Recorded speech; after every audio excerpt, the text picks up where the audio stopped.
Good day everyone, this is Ed Fortuque from AMD Wheels, and today mag-release tayo ng Honda BR-V 1.5S 2025 year model, CVT transmission tayo. So Lunar Silver yung unit natin. From the other dealer tong kliyente natin na to, tapos nagpa-transfer sa atin. So zero down yung in-avail ng kliyente natin. For 20% down payment, zero down tayo. Tapos just in case interested kayo, meron tayong ino-offer na mga big discounts and mga low rates. So tara guys, check muna natin yung unit.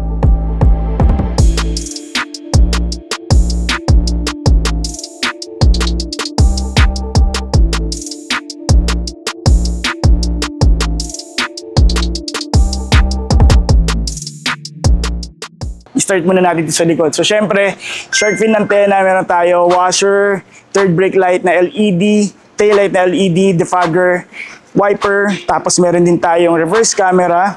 Then, syempre, black trims yung pinaka bumper natin sa ilalim with reflectorized. So by the way guys, S variant yung i-release natin, pero mapapansin nyo meron tayong tonneau cover. Kung interested kayo, lalo na kung especially sa mga clients natin na in-house financing, nagbibigay tayo ng mga free tonneau cover. So yan, may tonneau cover tayo, may matting na freebies. So dito lang sa dealer na to, meron silang seat cover, early warning device, meron tayong tools, back seat protector natin, nandyan na rin. Tapos 50-50 split type, so nafo-fold siya, 50-50 kung gusto nyong ganyan, no? Yan, or pwede nyo i-flat. Naka 17 inches mags tayo, drum brake sa likod, and disc brake yung harapan natin. Naka keyless entry tayo, tapos yung integrated side turn lamp natin, LED na rin. So dito tayo sa front end ng unit, syempre LED yung TRL natin, high beam and low beam, fog lights natin, tapos syempre yung bumper natin may mga trims yan ng mga matte black, and yung grills natin naman is matte black and with chrome. So, tapos syempre sa engine naman natin 1.5 liter double overhead cam, iVTEC, 121 PS and CVT transmission.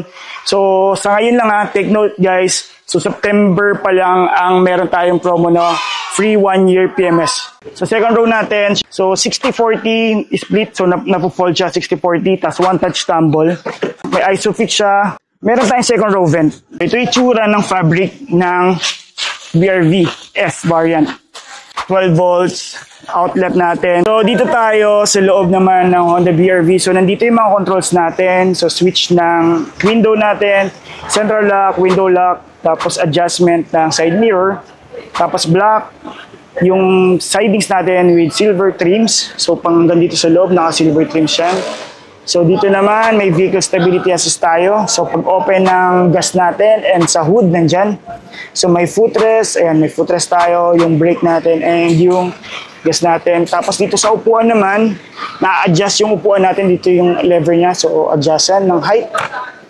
Tapos dito naman sa ilalim, ito naman yung adjustment naman ng steering. So aangat lang natin yan. So up and down, hindi lang siya naka-telescopic. Tapos dito yung sa signal lights natin and yung high beam, low beam, switch ng lights natin, nandiyan DRL. So by the way guys, ang unit natin 12 kilometers pa lang ang tinatakbo. Dito yung audio controls natin and yung Bluetooth handsfree nandiyan. Airbag front, so passenger and driver side. Tapos meron din tayong side airbags. May Bluetooth, FM, AM, Android Auto, and meron din tayong Apple CarPlay. Tapos nandyan din yung sa button ng aircon natin. Meron din tayong USB and power outlet na 12 volts din. Meron din tayo dyan. So tara guys, tawagin na natin yung kliyente tapos turn over na natin tong unit. So start po tayo, check po muna natin yung paikot. Kung may mga gas-gas, pero so far naman sir, kanina pa ako paikot-ikot dito, wala naman ako nakita. Wala naman nakita sa atin sila Sir Stanley. So dito yan, yung BR-V natin. Makapal naman yung door visor, okay naman siya. So sir, ito, check mo natin, ikutan natin kung may mga gas-gas, may UP ba. Yan, so 17 inches yung mags natin. So 5 stud siya. Yan sir, ano yan? Mga quality check po sa mga planta. So may makita po yung mga sticker. Tsaka yun po, may mga check, sticker na green. So yan, normal po siya. So ikutan natin sir. Buksan ko po yung ilaw. Check po natin. Fog lights. High beam, low beam, okay naman po lahat.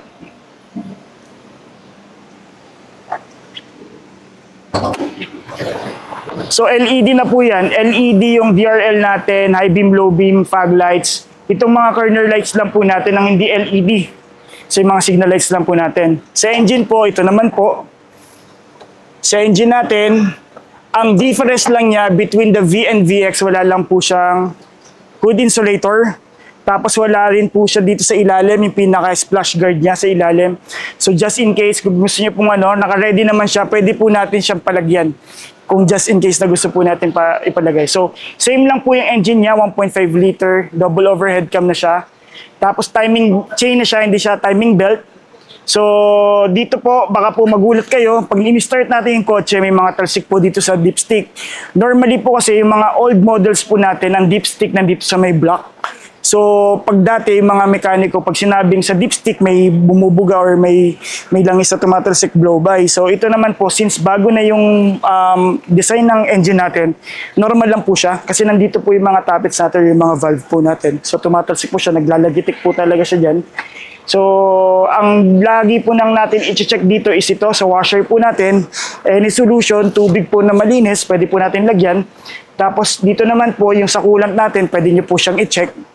So sa coolant po, nandito sa may gitna, yung pinaka, ito po.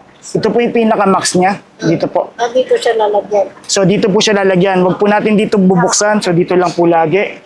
So dito naman po yung pinaka-dipstick niya for sa oil po naman. So normally naman po, since bago naman, wala naman po kayo masyadong i-check. Maganda lang po i-check lagi dito. Kasi pag sa coolant naman po kasi once na nagamit na natin yung kotse, bumababa yan ng konti. Pero every time na magpapamaintain tayo, tinatapa pa naman po siya ng coolant. Yes po. May, before di ba parang siyang... Mga bakal po. Yeah. Yan po. Ito po hindi, yung manifold po niya, may bakal po tapos meron po siyang, cover lang po yan na plastic para hindi po tayo mapapasok. Just in case na Kasi po yung mga manifold po na sinasabi po natin, yung paganon po sa ilalim, di ba? So bakal pa rin naman po yan. Tapos naka-cover lang po para hindi po siya mainit. So, ang battery po natin 1 year warranty. Tapos yung pinaka-unit po natin is 3 years warranty or 100,000, whichever comes first. So ibig sabihin po, naka-3 taon na kayo, hindi pa nakaka-100,000. Lapse na po yung pinaka-warranty po natin. Tapos sa maintenance naman po natin, first month or first 1,000, whichever comes first. So ibig sabihin po, hindi po kayo nakaka-1,000, pero first month na, pasok na po yung sa kasa.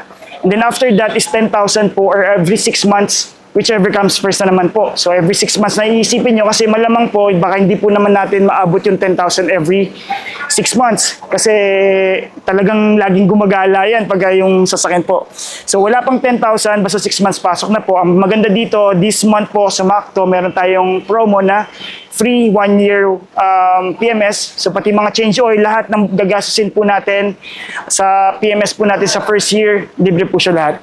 Sa mga hindi lang po kasama sa warranties natin, yung mga bulb po natin, yung mga spark plug, yung mga consumables po na fluids, tapos yung mga belts, yan po. Sa preno, ganun din po. Lahat po na nako-consume, hindi po siya kasama sa warranty. Pati po yung, tawag dito, pintura po natin, hindi rin po siya kasama.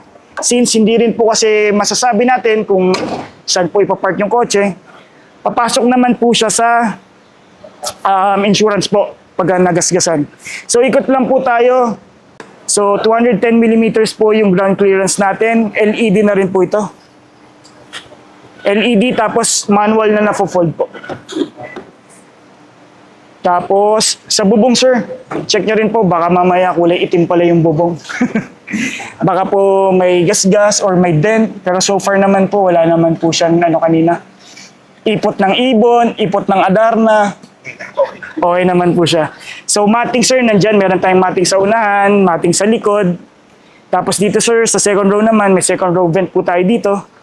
Second row vent, tapos meron po tayong charger dun sa likod, second row vent. Tapos meron po tayong one-touch tumble, dito lang sir. Yung lever, abante lang po. Sige sir, try nyo po. Paabante sir, same lang po siya sa harap, sa kabilang side. Ayan. So ganun din po yung sa kabila. So nabuksan ko na rin naman po yung kanina na natin. So yun, may mating din po tayo dito sa po. Sige sir. Okay. Tapos ngayon sir, pag i-recline nyo sir, ganun pa rin po. Ayan. Tapos dito sir, na-adjust din po natin yung sa seats po natin forward. So nasa ilalim din po. So parang katulad po sa unahan. So dito naman tayo sa likod sir. So LED, check ko rin po yung ano. Check nyo rin po yung mga ilaw. Bubuksan ko po.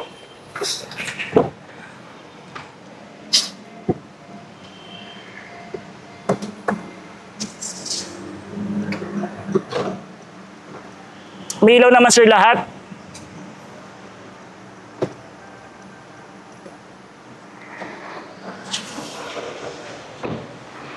Sir, bali, since bagong-bago pa, so actually ang kilometer po ng unit natin is 12 kilometers pa lang po. So sa first 1,000 po natin, first month, bawal po siyang umangat ng 100 km per hour. So dapat below kahit mga 90, ganun lang po yung takbo muna natin. So after natin mag first PMS, pwede na po natin paliparin. Ganun. So ngayon, ano po, ingat lang po and 100, yun, ganun po muna. So sa ngayon, Wednesday din po yung coding natin. Pero mabilis na po yung plaka natin ngayon. Sa ORCR po, pag lumabas sa makikita na natin doon kung ano po coding natin. Sa coding po, random po siya. So any number, pwede po siyang same 5 or any numbers po.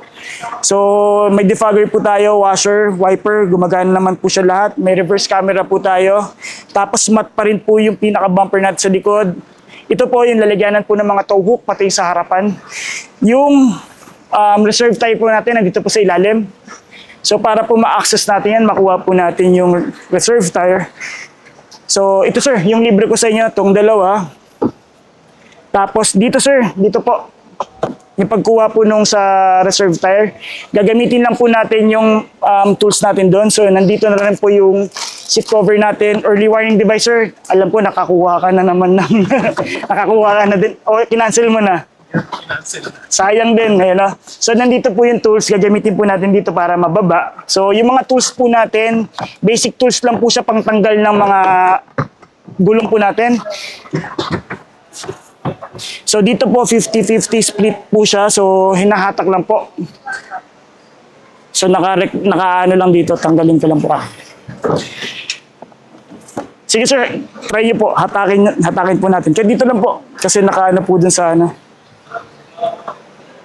Yung. So yan, okay naman po siya, no?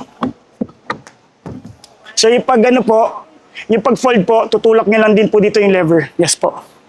So ang jack po natin, nasa ilalim po sa may passenger side, nasa unahan po. So nandito po, gagawin po natin, hahatakin po natin pa forward yung passenger side, tapos sa ilalim lang po siya.